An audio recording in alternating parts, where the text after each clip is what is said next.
بسم الله الرحمن الرحیم. قدرمنو د انګلیسي د زده کړې مینوالو علامه خوشحال قدرمن لره دوستانو، اتم سبق دی. کېدای شي تاسو هغه تیر سبقان ښه په خوند سره زده کړي وي، ځکه هغه سبقان چې و د الفابیټس او د هغه سره اړوند سبقان وله چې د دې دپاره وه چې موږ بیا وکول سو چې انګریزي خط په خپله ووایو.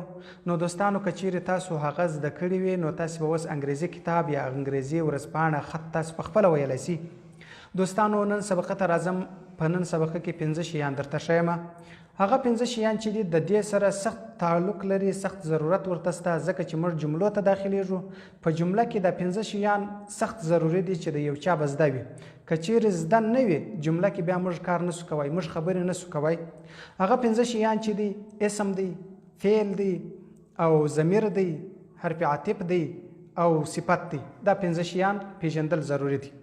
اسم چې دی، اسم هغه شي ته ویل کیږي په انګلیش کې اسم نان. د اسم نان معنا اسم. دا څه معنا؟ دا معنا اوس مثال د دې قلم دپاره نوم یې قلم دی. دا قلم ته چې قلم وایو دا د قلم دپاره نان دی. نان د قلم نان چې دی قلم. او د دروازې دپاره اوس پر دروازه چې موږ دروازه بولو دا د دروازې نوم چې دی دا نان دی، دا اسم دی. موبایل باندې چې دا نوم پروت دی دا نان دی. او دغه رقم پر هر شي باندې چې یو نوم پروت دی، مثال عبدالله دی، عبدالله باندې دا نوم دا د نوم دی، دا نان دی. دا اسم دغه شي ته ویل کیږي چې پر یو شي باندې پروت یو شی په یادیږي، دې ته نان ویل کیږي. نو نان باندې خدای دې وکړي چې ستاسو سر په خلاص شوی وي. زه دلته مثال هم در کوم بیا. نو اول نان ضروري دی. نان وایي اسم ته، اسم وایي و نامه ته. د یو شي نوم پر هر شي چې یو نوم پروت دی، مثال موټر موږ په پښتو کې موټر بولو، دا موټر نان دی د دغه موټر دپاره. دروازه موږ دروازه بولو، د دروازې دپاره دغه نان دی. کتابچه موږ کتابچه بولو، دا د کتابچې دپاره نان دی. یعنی د دې نوم دغه دی. اوس چې زه تا ته هم قلم راواخه ته به دا شی ماله راوړې، ځکه دا د دې نوم دی، ته په دغه نامه پیژنې. او زه تا ته وایم موبایل راواخه ته به ماله موبایل راوړې، ځکه دا د دې نوم دی، ته په دغه نامه پیژنې. نو دغه نان چې دی دا دغه شی دی چې پر یو شي باندې پروت اسم نوم دې ته نان ویل کیږي. او بل ورب دی. ورب وایي و فعل ته. فعل هغه شی دی چې په دنیا کې یو کار کیږي. کار په ټوله دنیا کې چې کم کار کیږي دې ته فعل ویل کیږي. مثال یو سړی دیوال وایي، دا دیوال وهل فعل، خط لیکل فعل، ځغستل فعل، خوراک کول فعل، خندل فعل. دا ګرده فعلونه دي چې هر کار کیږي دې ته فعل ویل کیږي. نو دا په انګلیش کې دې ته څه شوی؟ ورب. ګوره دا الفاظ زه درته یادوم، دا تاسې د ځان سره په خپله کتابچه کې نوٹ کړئ، یعنی ویلې کړئ په خپله کتابچه کې په دغه ترتیب باندې. بیا زه تاسو ته داسې نه وایم چې تاسې فعل ولیکئ، بیا به زه تاسو ته وایم ورب ولیکه، نان ولیکه، ضمیر ولیکه. دا کم شي دپاره چې زه نوم اخلم هغه به زه تاته در یادوم، تاسې به هغه بیا پر هغه ترتیب باندې لیکئ، بیا به په ډېره اسانۍ سره سر په خلاصېږي. نو دوستانو په ټوله دنیا کې چې یو کار کېږي دا فعل دی. چې په ټوله دنیا کې کم کار کیږي دې ته فعل ویل کیږي. په فعل مې کېدای شي سر اوس خلاص شوی وي. او بل فرونان چې بیا دی هغه اسمي ضمیرونه. اسمي ضمیر ته څه ویل کیږي؟ فرونان. ضمیر بیا دا شی دی چې اوس یو اسم ولو، اسم خو ما تاسو ته وښوی، یو ضمیر ولو. ضمیر بیا دا چې دا دی چې اسم نه ذکر کوو پر هغه ځای باندې، لکه اوس موږ په پښتو کې وایي هغه، دا، زه، ته، دوی. دې ته اوس په پښتو کې موږ هغه وایو، نوم یې نه یادوو. مخکې خو به موږ یادوي چې احمد دا کار وکړي، مخکې به موږ یادوي چې عبدالله دا کار وکړي، مخکې به موږ یادوي چې تا دا کار وکړي، ته پلانه یې تا دا کار وکړي. اوس موږ څه شي یادوو؟ دې ته وایي ضمیر، یعنی هغه دا کار وکړي، تا دا کار وکړي، ما دا کار وکړي، موږ دا کار وکړي. دې ته ویل کیږي ضمیر. دې ته ضمیر ویل کیږي. په انګلیش کې ورته وایي فرونان. سابجکت فرونان هغه ضمیرونه دي چې هغه په فاعل کې اکثریت استعمالیږي. ضمیرونه چې دي فرونان ډیر دي، ځکه مفعولي ضمیرونه هم شته. زموږ ضرورت اوس یوازې و فاعلي ضمیرو ته دی. فاعلي ضمیرونه موږ ذکر کوو، دا ته ویل کیږي فرونان.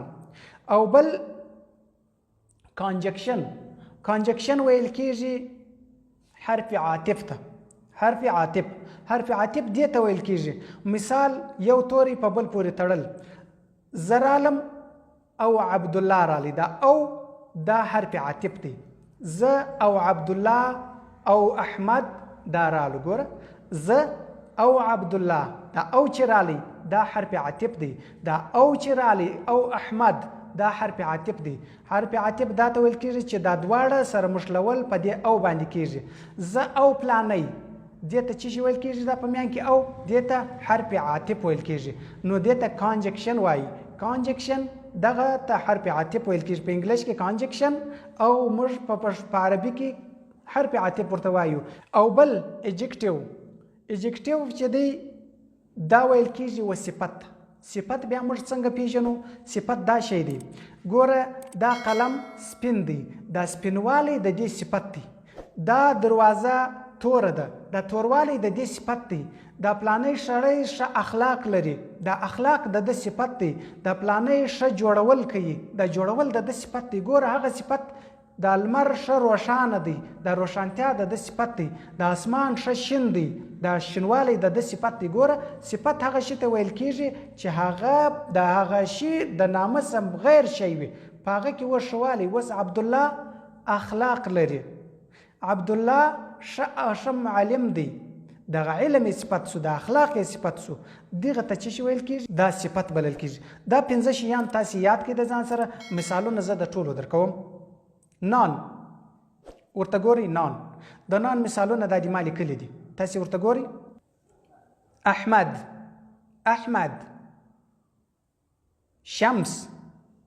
شمس نثار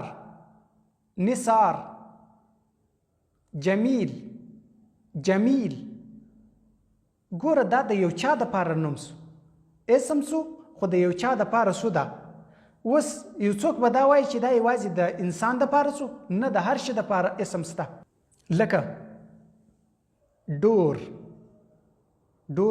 دروازه د دروازې نوم چې ډور موبایل دا اسم د موبایل سو کار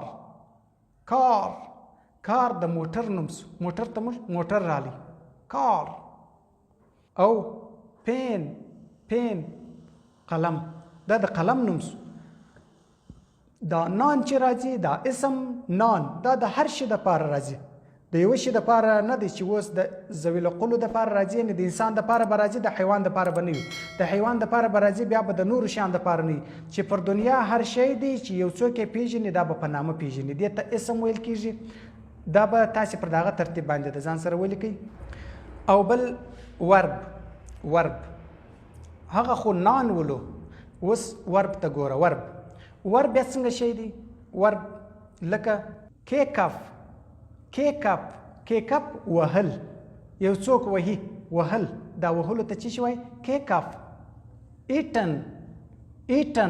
ایټن وایي خوړلو ته خوړل روننګ یا راننګ دواړه څه دي دا وایي ځغستلو ته منډه وهل چابک تلل دې ته چې وایي راننګ چک وایي کتلو ته یو شی ګورې وایي دا چک که دا وګوره چک دا د پیل الفاظ پیل ما تاسو ته وختي وویل چې پیل هغه شي ته ویل کېږي چې هر کار په دنیا کې کېږي دې ته پیل ویل کېږي په دنیا کې چې کم کار کېږي هغه ته پیل ویل کېږي ګوره هر کار چې کېږي که هغه څوک موټر چلوي که څوک خاندي که څوک ژاړي دا ژړا کول دا خندا کول دا ټول مکمل دا پیل دی په دې باندې سر خلاص کړي چې پیل وایي په کار کولو ته بیا هلته ګرانېږي نه سر مې اسانه په خلاصېږي پرونانس یعنی سابجکټ ضمیرونه چې دي پرونانس سابجکټ پرونانس دا چې دي دا د دې دپاره یو نوم دی په دې باندې به تاسو پیژنئ چې سابجکټ پرونانس چې ته ویل کېږي دا اوه الفاظ دي ضمیرونه خو دغسې پرونانس چې دي هغه مفعول هم شته نو موږ یوازې اوس دا فاعلي ته ضرورت راځي چې هغه اوس موږ دستي په کلمو کې استعمال کو په جملو کې استعمال کو په خبرو کې استعمال کو دا اوه شیان دي دې اوه شیانو ته سخت زموږ ضرورت دی سابجکټ پرونانس دا اوه شیان دي اول آی ضمیر دی معنا زه و چې یو کار کوم خو زه به کوم موږ ته ګوره موږ دا کار موږ کوو یا دا کار زه کوم ګوره ضرورت رالی که نه رالی یا ته دا کار ته کوې یور تاسو کوي. ګوره یور دا دواړه یو لفظ دی، صرف ته او تاسو په دې کې فرق راغلی، نور لیک یو سو، خالی آر پسې ولیکه یور. او بل هی معنا هغه چې دلته موجود نه دی. لکه موږ په عربي کې متکلم، مخاطب، غایب دې درو ته ضرورت لرو. دا درې شیان دي. خو یا به متکلم وي، زه خبرې کوونکی متکلم یم، زما دپاره کوم ضمیر ضروري دی؟ انا. موږ خبرې کوو، موږ سره ناست دا مجلس کوو، موږ به کومې خبرې کوو؟ وی موږ. او تا چې غوږ راته نیولی دی ته یو، یا ته غوږ راته نیولی دی یور تاسو. ته او تاسو، یو ته او یور تاسو. صحیح سو؟ او بل د غایب ضمیر هی د پاره د مذکر غایب استعمالیږي. غایب هغه ته ویل کېږي چې دلته موجود نسته، موږ کې غایږو. هغه ته به موږ څنګه وایي؟ هغه چې دلته نسته، اوس ما او تا خبرې کوو، هغه پلانی، موږ به څه وایي؟ هغه دپاره به موږ هی استعمالو. که هغه ښځه و بیا به موږ څه استعمالو؟ بیا به شي استعمالو. شي هغه ښځه، شي. هی هغه مذکر، شي هغه مؤنثه. اوس د جمع دپاره چې بیرته د هغه غایبو کې جمع استعمالو، دی لفظ ته ګوره، دی هغه یعنی هغوی، هغه ډیر. او بل یو شی دی چې د غیر ذوي العقول دپاره ګوره، یو ذوي العقول دی، هغه دغه شپږ یا دغه اوه ضمایر چې ما درته ذکر کړو، دا د ذوي العقول دپاره استعمالیږي.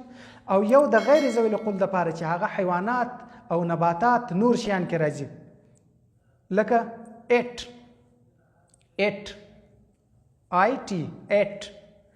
چې دی دا استعمالیږي د په حیواناتو کې او په نباتاتو کې، په نور مکملو شیانو کې د انسانه بغیر دغه ایټ استعمالیږي. هغه که ژوندي شیان دي که مړه شیان دي، ایټ په هغه کې استعمالیږي. یعنې د عقله څخه خلاص شیان چې دي په دې کې ایټ استعمالیږي. دا صرف تاسې دغه الفاظ د ځان سره پر دغه ترتیب باندې یاد کړئ، لکه آی، وی، یو، یور، هی، شي، دی، ایټ. دغه الفاظ یعنی اوه الفاظ ضمیرونه د انسان دپاره ذکر سول، د ذوي العقولو دپاره. انسان ذوي العقول دی، عقل والا دی. او یو شی چې ایټ دی دا د غیر ذوي العقول دپاره، یعنی غیر ذوي العقول او غیر ذی روح دپاره ایټ استعمال سو. دا تاسې د خپل ځان سره ښه یاد کړئ. بیا به هلته تاسو ته چې ورکه سابجیکټ د متکلم ورکه، سابجیکټ د غایب ورکه، سابجیکټ د مخاطب ورکه، دا به تاسو ته بیا معلومیږي، درته مشکل به نه وي، درته اسانه به وي. دغه اوه ضمیرونه د غیر د ذوي العقول دپاره او یو ضمیر د غیر ذوي العقول او غیر ذی روح دپاره، دا د ځان سره یاد کړئ. دا ویل کېږي صفت ته. صفت زه به څنګه وایم؟ زه ښکلی یم، ښایسته یم، زه ښایسته یم. دا ښایسته چې دی دا زما صفت دی. زه ښایسته یم، هغه ښایسته دی، ته ښایسته یې. ګوره خو تاسې ضمیرونه زده کړي دي. چې مې زده کړي دي؟ آی بیوټیفول، زه ښایسته یم. او ته یعنی یو بیوټیفول. دا چې د جملو ته داخل سي ډېره درته اسانه کېږي. زه ښایسته یم. ګوره بیوټیفول چې ته وایي ښکلی، ښایسته، ښکلی، دې ته چې وایي بیوټیفول. او بل اسمان شین دی. دا شینوالی د اسمان دپاره چې دی صفت دی. ګرین سکای، شین اسمان. دا شینوالی صفت دپاره د اسمان جوړ سو. ګرین سکای، اسمان شین اسمان. ګرین معنا شین، سکای اسمان. اسمان دپاره هغه اسمان هغه نان سو. دا ګرین د اسمان دپاره دا صفت سو. دومره په صفت باندې سر خلاص کړئ چې صفت چیش ته ویل کېږي چې زه په دغه وپېژنم. یو نان دی چې د دې دپاره نان فین، او یو د دې دپاره صفت دی چې وایټ سپینوالی دی. ګوره یو نان دی چې د اسمان دپاره نان دی لکه سکای، یو د اسمان دپاره صفت دی لکه ګرین شین. ګرین معنا شین، دا صفت دی د دې اسمان دپاره. او بل the door is open. دا اوفن څه معنا؟ the door is open، دروازه خلاصه ده. دروازه خلاصه ده. The door is open. دروازه خلاصه ده. open خلاصوالی دا صفت دی د چا دپاره؟ د دروازې دپاره. دروازه خلاصه ده. څوک خلاصه ده؟ دروازه خلاصه ده. نو دروازې نوم خو نوم دی. دغه خلاصوالی صفت دی چې دا خلاصه ده دا صفت دی. نو دوستانو په دې کې تاسې کوشش وکړئ چې صفت، اسم، فعل، ضمیر دا باندې ستاسې سر خلاص. او بل کانجکشن. کانجکشن حرف عاطف ته وایي. ما تاسو ته وختي هم د دې مثالونه ذکر کړه په پښتو کې. دغه یو لفظ دی موږ راخستی دی. کانجکشن چې دی ډیر دی خو زموږ فی الحال ضرورت یو لفظ ته دی، نورو ته نه. نورو ته چې زموږ ضرورت راځي په هغه ځای کې ټول مکمل کانجکشن دپاره بیا علیحده سبق هم جوړوو چې زموږ ضرورت ورته راسي کانجکشن باندې بیا پوره سبق جوړوو که خیر و. اوس فی الحال زموږ کانجکشن کې یو لفظ ته ضرورت دی، اینډ. مثال احمد اینډ محمود. احمد اینډ جمیل. احمد اینډ دا اینډ چې دی اینډ دا حرف عاطف دی. احمد او پلانی. احمد او ته. ګوره دا الفاظ آی اینډ یو.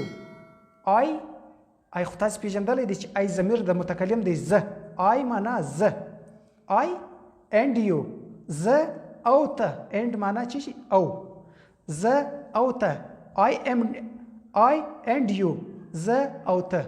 په دې سبق کې دغه شیان چې ما تاسو ته وښول په دې باندې تاسې لږ کوشش باندې وکړئ.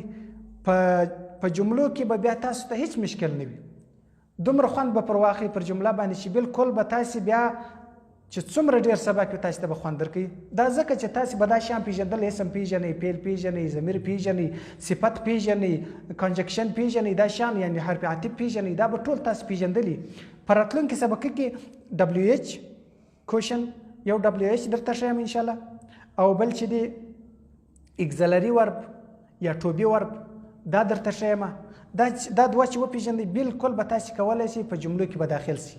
کم الفاظ کم کلمې چې ورزونه چې مې درکړي دي هغه ورزونه یادوئ، په خپلو کتابچو کې لیکئ. داسې نه چې یو وار یې ولیکئ. مثال دلته دې ولیکل بوک، بیا دې پسې ولیکئ فین، بیا دې پلانې پسې ولیکئ. دغه بوک لاندې بس دغه لیکه کې دغه شیان لیکه، نور مه لیکه. دا مخ چې دې ډک کړي دا بل مخ بیا داسې دوه درې مخه خامخا ضرور لیکئ چې ستاسې خط باندې پوخ شي، ستاسې ترتیب باندې برابر شي. د خط طریقه مې هم درته ښولې وه، تاسې به کتلي. خوشحال او قدرمن اوسئ. دوستانو د دعاګانو په هیله مې یم انشاءالله موږ په ډېر مصروفیت په ډېر ستړي حالات کې موږ تاسو ته دا سبقان در رسوو. کوم ملګرو سره چې سبقان تېر سوي د هغو سره دا هیله کوو چې زموږ د یوټیوب د چینل سره تاسې کتلی سي یا زموږ د فیسبوک د پیج سره هم تاسې کتلی سي. هلته زموږ مکمل سبقان شته. په هغه ځای کې به هر سبقه ته خپل نمبر ورکول سوی دی چې اول دی، دوم دی، دریم دی، داسې ترتیب ورکول سوی دی. تاسې هلته هم کتلی سي. خوشحاله او قدرمن اوسئ په دغه نامه باندې چې دلته درته نشر کېږي، هلته هم په دغه نامه باندې دي. الله مو وساته. السلام علیکم ورحمة الله.